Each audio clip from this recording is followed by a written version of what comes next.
tolol nggak tahu tentang strategi dakwah. Cah tolol nggak tahu strategi dakwah. Mengutip omongannya Gus Idam. Cah tolol, gue nggak ngerti teori dakwah apa piye. Tuh, ya kan?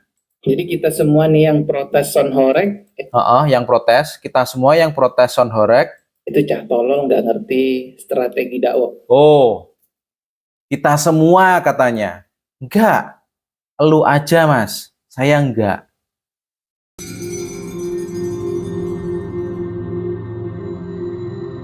Assalamualaikum teman-teman, gimana kabar kalian? Semoga sehat selalu ya. Muncul sebuah video dengan judul Gus Idam tidak terima Son Horeg difatwakan haram ya. Gus Idam nggak terima katanya. Tapi yang dikutip adalah omongan-omongan orang yang nggak setuju dengan Gus Idam tentang masalah DJ di pengajian, terus lagi bawa-bawa anak kecil yang pacaran di pengajian, katanya itu gara-gara strategi dakwahnya Gus Idam. Kan aneh ya. Jadi bukan karena Gus Idam tetapi dikait-kaitkan dengan Gus Idam. Kan aneh. Nih contohnya ini ya. Bahkan sampai ada pengajian yang jadi tempat kikuk-kikuk. Ada pengajian dijadikan tempat kikuk-kikuk pacaran ya. Pertemuan antara santriwati dan santriawan gitu. Ya, intinya anak-anak kecil pacaran. Ada pengajian yang dijadikan tempat pacaran. Oke. Ya. Nah ini namanya strategi dakwah. Yang pacaran katanya strategi dakwah. Apa pernah kalian dengar Gus Idam ngomong, sini loh ikut pengajian sini pacarannya di sini. Apakah kalian pernah dengar yang seperti itu? Ayo sini rangkul-rangkulan di tempatnya Gus Idam, ayo sini. Pernah kalian lihat seperti itu? Pernah kalian dengar Gus Idam ngomong seperti itu? Enggak kan? Jadi jangan memfitnah. Ini jatuhnya sudah memfitnah. Mentang-mentang dia nggak suka dengan orang-orang NU ya, nggak suka dengan ceramahnya Gus Idam, lalu bebas untuk memfitnah Gus Idam seperti ini. Gara-gara Gus Idam ini cara dakwahnya merangkul anak-anak muda, anak-anak suka Son Horeg, lalu dikait-kaitkan dengan yang pacaran di tempat pengajian. Cah tolol nggak usah ngomong, nggak usah komentar. Cah tolol nggak tahu tentang strategi dakwah. Dia ngutip omongannya Gus Idam yang ini. Ini cah tolol. Gue nggak ngerti teori dakwah apa piye. Nih, yang dikutip yang ini teman-teman.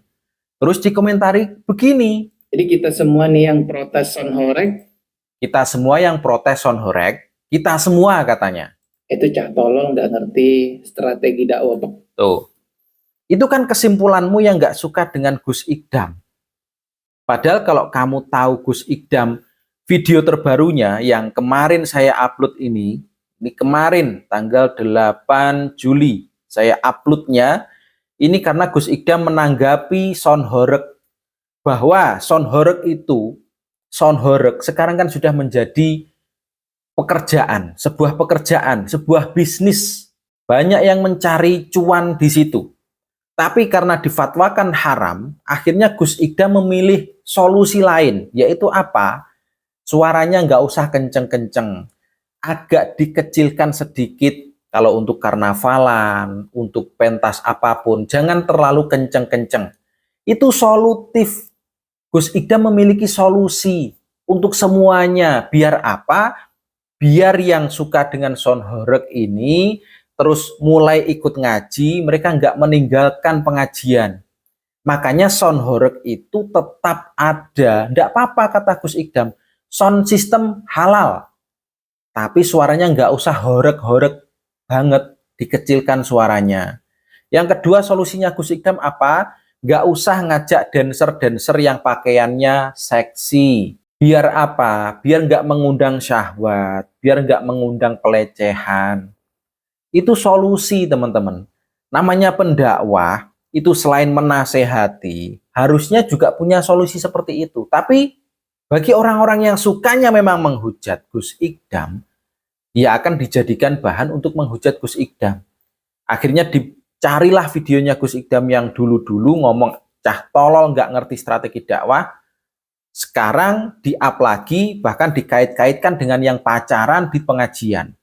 Katanya itu strategi dakwahnya Gus Idam. Mana ada? Emang pernah Gus Idam ngajak, ayo sini pacarannya di sini, rangkul-rangkulan di sini. Pernah ngomong seperti itu? Enggak kan? Saya jengkel sama orang-orang yang sudah memfitnah Gus Ikdam seperti ini. Jahat sekali dia. Jahat sekali. Mungkin Gus Ikdam ngomong, orang kamu itu tolol, nggak ngerti strategi dakwah. Itu bagi orang-orang yang awalnya menghujat Gus Ikdam seperti ini. Dan ini juga ada di videonya orang ini juga, teman-teman. Itu tadi video yang viral katanya opening pengajian Gus Ikdam. Tuh. Ini kan ngomentarin video opening Gus Ikdam. Gas Gus. Mungkin yang dimaksud tolol oleh Gus Ikdam adalah orang-orang yang sukanya menghujat saja tanpa ada solusi. Tolonglah kalian ustaz-ustaz pengemuka agama yang benar-benar aja. Yang benar katanya. Usah aneh-aneh. Kita ini udah benar-benar di live game, guys. Banyak banget gue lihat ustaz-ustaz yang sesat. Ustadz yang sesat. Gus Ikdam masuk kategori ustadz yang sesat karena ada DJ. Buka matamu. Buka matamu. Kenapa Gus Ikdam memilih cara seperti itu? Itu karena Gus Ikdam tahu awalnya sound horeg itu sudah sangat meresahkan. Tapi bagaimana cara agar sound itu bisa bermanfaat untuk dakwah? Orang-orang yang suka sound ini bisa merapat. Kalau nggak percaya, ini saya ada buktinya dari bos sound horeg Blitar. Pasti tahu ceritanya ya. Aku pernah istilahnya masuk ke suatu pondok. Ya. Terus kemarin ngono mulai murid dari sekitar 200-300 orang Muridnya masih sedikit. sampai sekitar 50.000 orang. Wis kondang sak Indonesia lah ya. Ini pemilik sound Blitar. Anda tahu siapa yang dimaksud? Ini yang dimaksud adalah Gus Ikdam. Jadi Mbah Jo ini, pemilik sound horeg BJ Hunter ini, dulunya itu sering khidmah di tempatnya Gus Ikdam. Dari Gus Ikdam jamaahnya masih sedikit, santrinya masih 200-an orang. Jamaahnya masih sedikit yang ngaji dengan Gus Ikdam. Mbah Jo ini sudah di tempatnya Gus Ikdam. Ya dengan sound horegnya. Itu karena apa? Karena mereka jamaah yang datang itu awalnya adalah karena adanya sound horeg. Karena kan ya alhamdulillah punya nama ya. Soalnya beberapa teman yang muda-muda tak takoni di sama ini. Aku suwirang ngone sone sawan bajo. Tuh. Dia tanya kepada jamaahnya Gus Ikdam yang datang. Ini ditanya, kenapa kok kesini? Karena anak-anak muda itu lama nggak dengerin sound horegnya Mbah Jo ini. Makanya dia datang ke pengajiannya Gus Ikdam loh. Jadi sekalian ngone sampean terus kaji. Tuh. Sekalian mendengarkan sound horegnya Mbah Jo dan juga sekalian ngaji. Bayangkan Gus Ikdam yang saya nggak mendewakan Gus Ikdam nggak, tapi bayangkan pendakwah yang sudah berusaha keras seperti itu, menasehati, menjadi magnet bagi anak-anak nakal agar mau ikut ngaji dengan cara menggandeng sound-sound horeg di pengajian. Akhirnya anak-anak yang nakal, yang kemungkinan besar bisa membahayakan kamu, ini dinasihati oleh Gus Ikdam. Malah Gus Ikdamnya kamu hujat.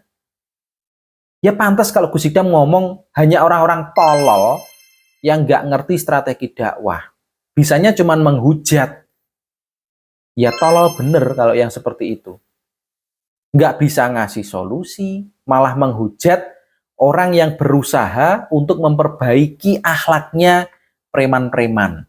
Oke, jadi gini Mas, kalau memang kamu nggak suka dengan Gus Ikdam, dengerin kata Kiai Anwar Zaid ini. Tukang son penting. Terima kasih tukang son. Anda luar biasa. Tepuk tangan untuk tukang sonnya. Nih, jadi Kiai Anwar Zaid ini memuji tukang sonnya. Penting tukang son ini jasanya luar biasa. Penting tukang son. Kalau son nih, aku juga nyeramai wong salapangan. Pedot intil-intilku. Tuh. Semua itu penting menurut Kiai Anza, Kiai Haji Anwar Zahid. Karena apa? Tanpa son, ya nggak bisa ceramah di depan ribuan orang. Habis suaranya. Paham? Terus tukang son, jasamu luar biasa. Tuh. Sampai berterima kasih sama tukang son. Terima kasih, jasanya luar biasa. Kayak Habibie kon selawatan gak son ngajak wong sampeyan akeh. Ya keluro. Heeh, nggak kuat. Solawatan tanpa son nggak bisa juga. Ngono lho, tukang lampu penting. Iki kan lampune, iki koyo pengajian nang alam kubur. Penting kabeh. Semuanya penting. Tukang son penting, tukang lighting penting. Dalam berdakwah itu juga penting. Makanya jangan mentang-mentang kita ini, termasuk saya, kita yang nggak suka sound horeg, lalu ikut-ikutan mengharamkan, lalu Gus Idam yang seolah-olah sekarang menjadi penengah malah dihujat. Saya juga nggak suka sound horeg karena suaranya terlalu kencang. Tetapi kalau orang-orang seperti Gus Idam yang menjadi penengah, memberikan solusi, kok malah dihujat, saya juga nggak terima. Mau bagaimanapun kita butuh orang-orang seperti Gus Idam yang sudah sangat berjasa memperbaiki akhlak anak-anak horeg, anak-anak jalanan yang biasanya mereka ini miras, keliling ngikutin sound horeg, tapi sekarang mau ikut ngaji, sedikit-sedikit mau menerima nasihat. Belum tentu kalian-kalian yang menghujat Gus Idam bisa melakukan seperti itu. Makanya, ya pantas kalau Gus Idam ngomong hanya orang tolol yang nggak ngerti strategi dakwah. Tapi nggak usah ngajak-ngajak kita semua yang protes, elu aja yang tolol. Nggak usah ngajak orang.